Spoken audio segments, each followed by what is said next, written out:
পত্রের সপ্তম অধ্যায়ের নাম নগ্নবীজি ও আবৃতবীজি উদ্ভিদ।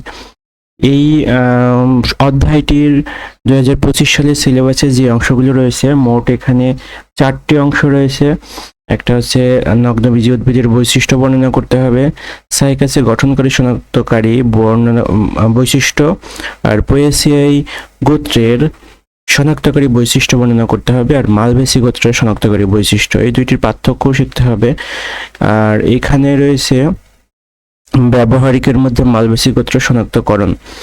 আর আমাদের এইখানে নগ্নবীজি উদ্ভিদের বৈশিষ্ট্য, গঠন, শনাক্তকারী বৈশিষ্ট্য এবং পোয়েসিয়াই উদ্ভিদ গোত্রের সাধারণ বৈশিষ্ট্য, মালভেসি গোত্রের সাধারণ বৈশিষ্ট্য এবং ব্যবহারিক, এই কয়টি অংশ লাগবে। আমি এই অধ্যায়ের 2025 এবং 26 বর্ষের জন্য বহু নির্বাচনী প্রশ্ন এবং উত্তর সহ দিয়ে দেওয়ার চেষ্টা করব। এখানে 1 নম্বর প্রশ্ন হচ্ছে,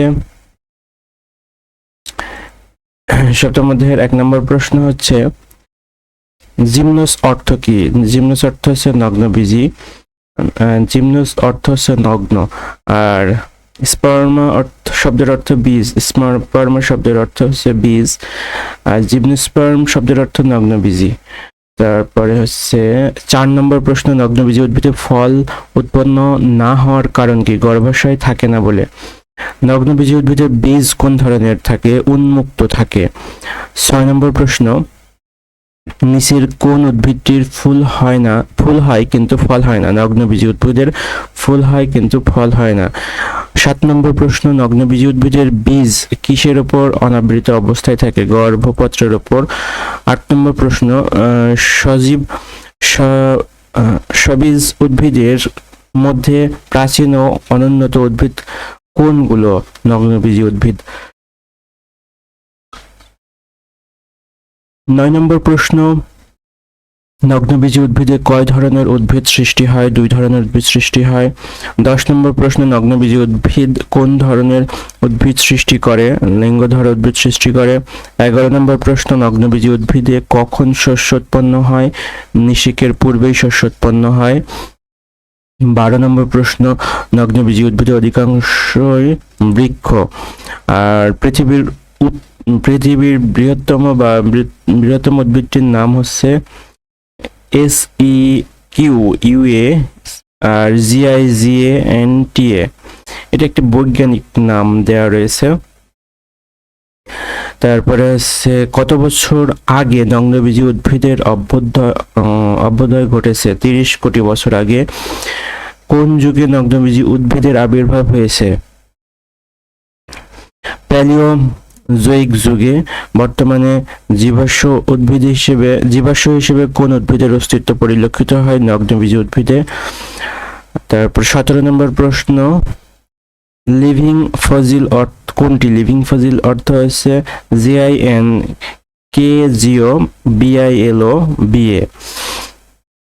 কোন ধরনের উদ্ভিদ সর্বদাই স্থলজ? নগ্নবীজি উদ্ভিদ সর্বদাই স্থলজ। জিমনোস্পার্ম শব্দটি কে ব্যবহার করেন? প্রিওফ্রাস্টাস ব্যবহার করেন। জিমনোস্পার্ম শব্দটি সর্বপ্রথম কোন বইয়ে রয়েছে? আর অ্যান্টিকুইটি ইনটু প্লান্টস এই বইটিতে রয়েছে। জিমনোস্পার্ম শব্দটি কোন শব্দ থেকে এসেছে? গ্রিক শব্দ থেকে এসেছে। পৃথিবীর নগ্নবীজি উদ্ভিদের গণের সংখ্যা কত? 70টিরও বেশি। কোন অঞ্চলে নগ্নবীজি উদ্ভিদ প্রচুর পরিমাণে জন্মায়? শীত প্রধান অঞ্চলে। পৃথিবীর উচ্চতম উদ্ভিদটির কোনটি?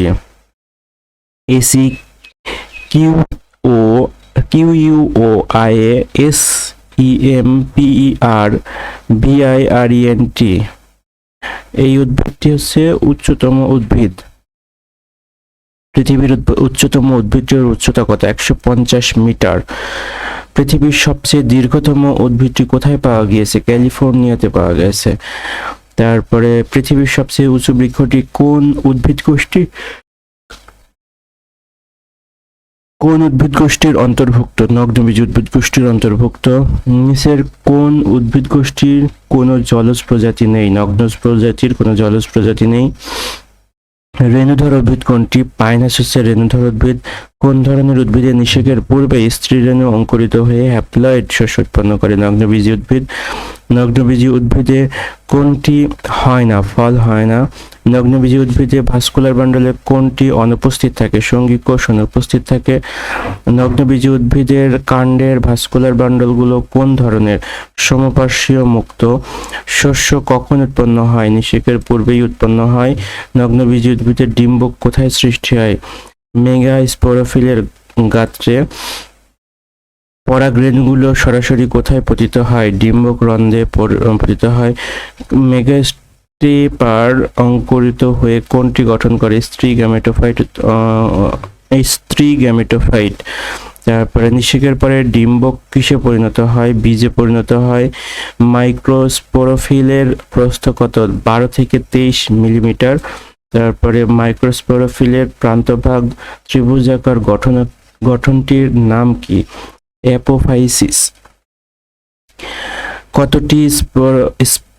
কতটি স্পোরাঞ্জিয়া একত্রিত হয়ে একটি সোরাস গঠন করে? 2 থেকে 7টি। প্রতিটি স্পোরোফিলে মেগাস্পোরোফিলে কত জোড়া ডিম্বক থাকে? 2 থেকে 4 জোড়া।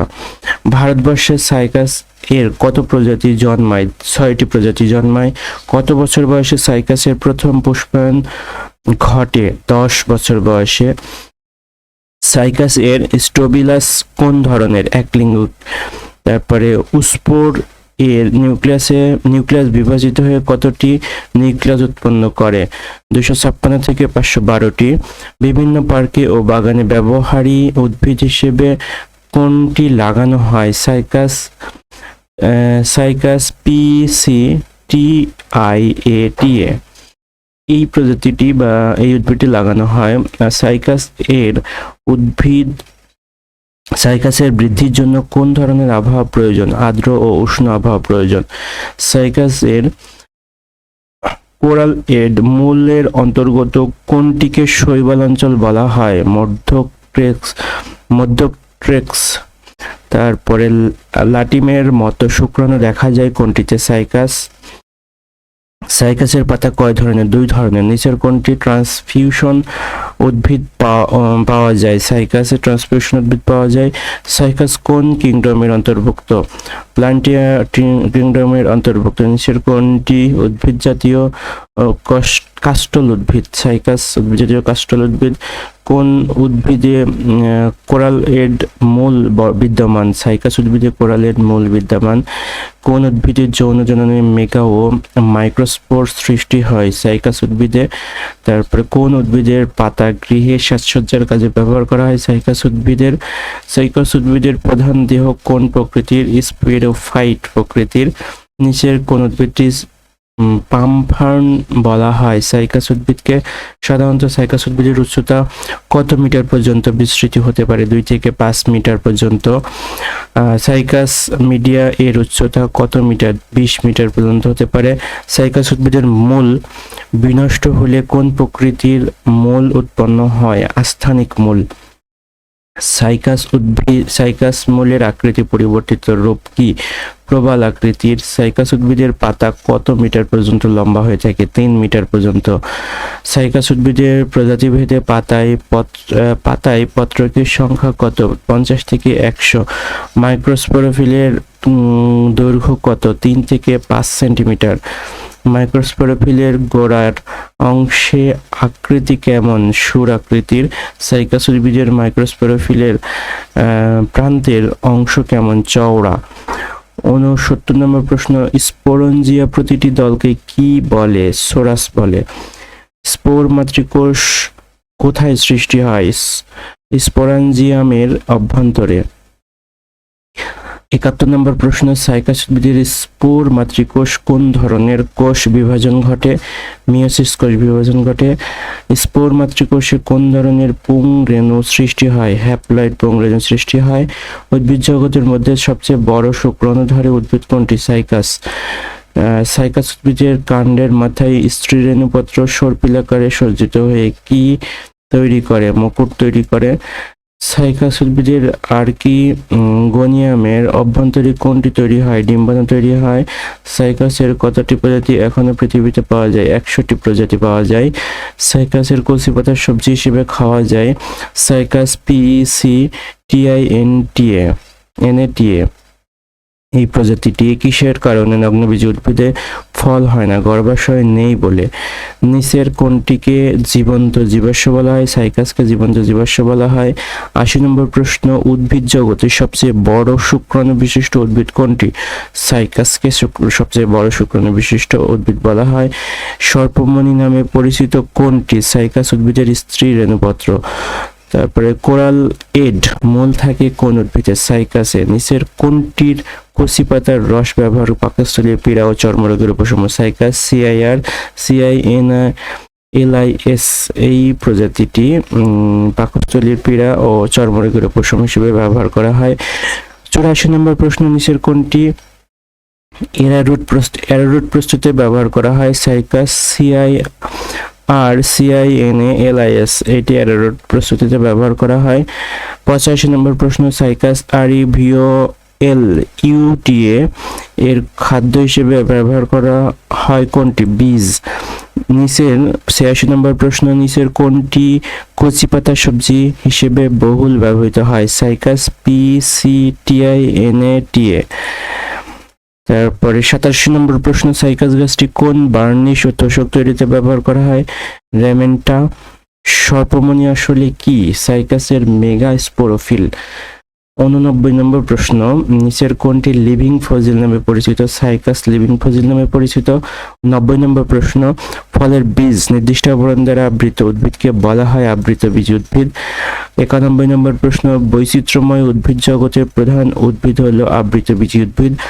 92 নম্বর প্রশ্ন, পৃথিবীতে আবৃতবীজী উদ্ভিদের জীবিত প্রজাতির সংখ্যা 2,86,000টি।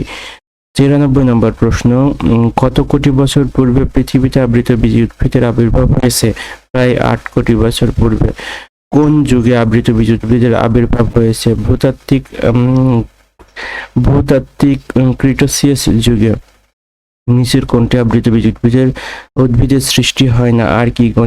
আর্কিগোনিয়াম। আর 96 নম্বর প্রশ্ন, আবৃতবীজী উদ্ভিদ চেনার উপায় কোনটি? শস্য ট্রিপ্লয়েড। পৃথিবীর সবচেয়ে উঁচু বৃক্ষ কোনটি? ACQOIA-GIGANTA এটি হচ্ছে সবচেয়ে উঁচু উদ্ভিদ। পৃথিবীতে আবৃতবীজী উদ্ভিদের সংখ্যা প্রায় 2.5 লক্ষ।